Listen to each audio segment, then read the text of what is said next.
साई राम ओम गुरु। अध्याय 11 हिमालय यात्रा का आरंभ। ओम गुरु भगवान बाबा की दया से अति प्रसन्न थे। उन्हें उत्तम गुरु की भी प्राप्ति हो चुकी थी। फिर भी जीवन में एक कमी जो उन्हें सदा खलती रहती थी वह थी हिमालय यात्रा। सोते जागते, उठते बैठते, हर श्वास के साथ, हर घड़ी, हर क्षण वे वर्षों से उस विशेष दिन की प्रतीक्षा कर रहे थे जिस दिन उनके चरण महान हिमालय की भूमि का स्पर्श पाएंगे। भगवान बाबा की असीम अनुकंपा हुई और उन्हें हिमालय यात्रा का सौभाग्यशाली अवसर प्राप्त हुआ। 4 धाम यात्रा।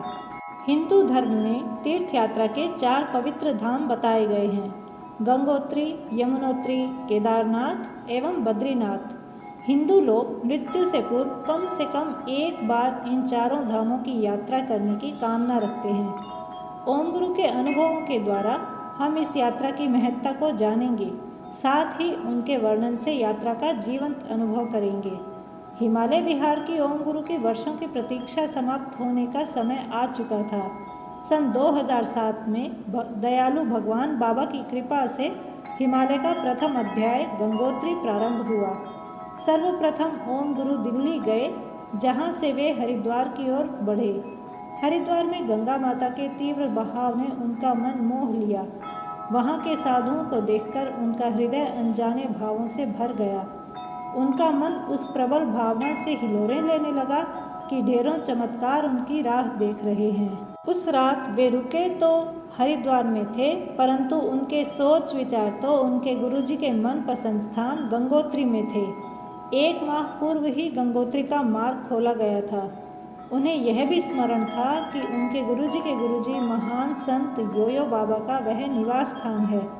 उन्हें यह भी ज्ञात था कि इसी माह योगी जी योयो बाबा से मिलकर उनका आशीर्वाद पाने आते हैं। इस कारण गंगोत्री जाने की उनकी उत्सुकता और भी तीव्र थी।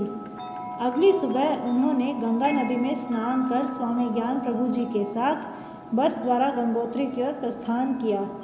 बस की अत्यधिक भीड़ उन्हें रास नहीं आई, इसलिए वे ऋषिकेश में ही उतर गए और 2 दिनों तक वहीं शिवानंद आश्रम में रहे। आध्यात्मिकता से परिपूर्ण वहाँ के प्रवचनों व उपदेशों से उनका मन बहुत हर्षित हुआ। ओम गुरु का मानना है कि हरिद्वार की पावन भूमि पर कदम रखना उनके जीवन के अविस्मरणीय क्षणों में से एक है। उन्होंने वहाँ अनेक ऋषियों, संतों, योगियों, नागा साधुओं आदि को देखा। एक विशेष आकर्षण ओम गुरु को उनकी ओर खींचता हुआ प्रतीत हो रहा था। वे अपने माता पिता, गुरु, भगवान बाबा तथा प्रकृति माता के प्रति कृतज्ञ थे, जिनके कारण उन्हें इस सुखमय क्षण का अनुभव हो रहा था। उन्होंने यात्रा का आरंभ तो स्वामी ज्ञान प्रभु जी के साथ किया था, परंतु भगवान बाबा का उन्हें संदेश मिला कि गंगोत्री की यात्रा समूह में होगी। भगवान बाबा के कथनानुसार 5 लोगों का कारवां बन गया। सबने मिलकर कार के द्वारा यात्रा आरंभ की। वशिष्ठ गुफा। रास्ते में उन्होंने वशिष्ठ गुफा देखी, जिसमें महर्षि वशिष्ठ ने तपस्या की थी। एक बार भगवान बाबा कस्तूरी नाम के अपने एक भक्त के साथ यहाँ आए थे। उन्होंने हवा में हाथ हिलाकर कस्तूरी को वशिष्ठ महर्षि को तपस्या करते हुए का दृश्य दिखाया। दृश्य कस्तूरी की शक्ति से कहीं अधिक प्रभावशाली था, जिसके कारण वे अचेत हो गए। ओम गुरु इस घटना से पूर्व परिचित थे।